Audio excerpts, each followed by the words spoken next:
JOA-IT अभ्यर्थी क्रमिक अनशन के बाद सरकार के खिलाफ शिमला के अंबेडकर चौक में भूख हड़ताल पर बैठे हैं, जहां हिमाचल प्रदेश विधानसभा बजट सत्र के छठे दिन सुजानपुर विधायक राजेंद्र राणा और धर्मशाला विधायक सुधीर शर्मा ने इन अभ्यर्थियों से मुलाकात की और विश्वास दिलाया कि वह सदन के अंदर इनकी मांगों को पुरजोर तरीके से उठाएंगे। राजेंद्र राणा ने कहा कि लोकतंत्र की खूबसूरती है कि जब भी किसी के साथ अन्याय होता है तो वे प्रदर्शन कर अपनी बात को रखते हैं। उन्होंने कहा कि यदि हम सत्ता पक्ष में हैं तो इसका मतलब ये नहीं कि लोगों की आवाज ना उठाएं। इनकी आवाज को पहले भी उठाया गया है और आगे भी उठाते रहेंगे और इनके साथ जल्द से जल्द अन्याय हो इसके लिए विधानसभा में फिर इनकी आवाज को उठाया जाएगा। वहीं सुधीर शर्मा ने कहा कि सदन में इनकी बात को प्रमुखता से रखा जाएगा। प्रदेश के अंदर बेरोजगारी का बहुत बड़ा मुद्दा रहा है और बेरोजगारों ने कांग्रेस पार्टी का साथ देकर कांग्रेस को सत्ता तक पहुंचाया है। ऐसे में इनकी मांग को सरकार के समक्ष रखा जाएगा और जल्द से जल्द नियुक्तियां देने का प्रयास किया जाएगा। देखिए, आज ये बच्चे जो हैं यहाँ पर धरने पे बैठे हैं और लोकतंत्र की एक खूबसूरती है कि जब भी किसी के साथ अनजस्टिस होता है वो लोकतंत्र में धरना, प्रदर्शन, प्रोटेस्ट कर सकता है और बच्चे कर रहे हैं। ये हमारे हिमाचल के बच्चे हैं, कोई बाहर के बच्चे नहीं हैं। और मुझे लग रहा है कि जैसे कि इन्होंने सुप्रीम कोर्ट की जजमेंट की कॉपी हमें दी है कि 9 नवंबर 2023 को फैसला आया है कि इनके पक्ष में जो है, तो सरकार को चाहिए कि तुरंत इनकी जो नियुक्तियां दी जाए। जैसे कि इन्होंने विवरण दिया है, लगभग 2711 पोस्टें ऐसी हैं जो भी भरनी है, जिनके पेपर हो चुके हैं, बच्चे इंतजार कर रहे हैं। और जैसे कि इन्होंने अपनी व्यथा बताई है कि कई ऐसे नौजवान बच्चे हैं जिनकी शादियां होनी थी, शादियां टूट गई कि नौकरी नहीं है, तो इसलिए इनकी पेशेंस लेवल जो है वो टूट रहा है। हम चुने हुए व्यक्ति हैं, चुने हुए व्यक्ति का मतलब ये नहीं है कि हम सत्ता पक्ष से हैं और सत्ता पक्ष का ये मतलब ही नहीं है कि आप लोगों की आवाज़ ना सुने या ना उठाएं। हम इनकी आवाज़ पहले भी उठाते रहे, विधानसभा के अंदर भी उठाई है, बाहर भी उठाई है, खुले मन से उठाई है, खुले पत्र के माध्यम से उठाई है।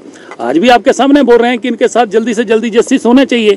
अगर जब पहले से ही ये प्रथा है, प्रैक्टिस है कि और सुप्रीम कोर्ट की जजमेंट है कि अगर ऐसा मामला कोई पाया जाता है तो उसमें आप कंडीशनल अपॉइंटमेंट लेटर किसी को दे सकते हैं। अगर वो उसमें कुछ लिप्त पाया जाता है तो उसको जो है अपॉइंटमेंट लेटर रद्द कर दिया जाएगा, उसकी नियुक्ति जो है उसको रद्द कर दिया जाएगा। तो ये जो बच्चे इंतजार कर रहे हैं, ओवर एज हो रहे हैं, इनकी चिंता है, इनके पेरेंट्स की चिंता है, तो प्रदेश के अपने बच्चे हैं, तो हम लोग नहीं चिंता करेंगे तो कौन करेंगे। इसलिए आज विधानसभा में फिर इस मामले को उठाएंगे और माननीय मुख्यमंत्री से फिर निवेदन करेंगे कि इनके बच्चों के बारे में सोचा जाए। लगभग 5000 बच्चे ऐसे पोस्टें हैं जो इंतजार कर रहे हैं। अभी इन्होंने जो विवरण दिया है कि जेओआईटी 817 1867 पोस्ट हैं, जेओआईटी 903 कोड 83 पोस्ट हैं, जेओआईटी 939 कोड 300 पोस्ट हैं, क्लर्क 962 कोड 83 पोस्ट हैं, ड्राइंग मास्टर 980 कोड 300 पोस्ट हैं और स्टेनो जो है 928 कोड जो है 66 और इसके बाद मार्केट सुपरवाइजर ये 12 पोस्ट हैं। इसके अलावा जेबीटी की 1161 पोस्ट हैं जिनकी सारी काउंसलिंग हो चुकी है। टीजीटी की 800 पोस्ट हैं। लगभग 5000 के करीब जो बच्चे जिनको नौकरी मिलनी है, अलग अलग विभागों में पोस्टें खाली पड़ी हैं। मैं इनका भी मामला उठा रहा हूं और जो करुणामूलक के आधार पर जिनको नौकरी मिलनी चाहिए, जिनके पेरेंट्स में से फादर चले गए, मदर चले गए, किनके कोई पेरेंट्स लेस हो गए, उनको भी नौकरी मिलनी चाहिए। सरकार नहीं देगी तो कौन देगी। इसलिए हम लोग सरकार में हैं, पर सरकार से फिर जाके बीच में बैठ के बात कर रहे हैं।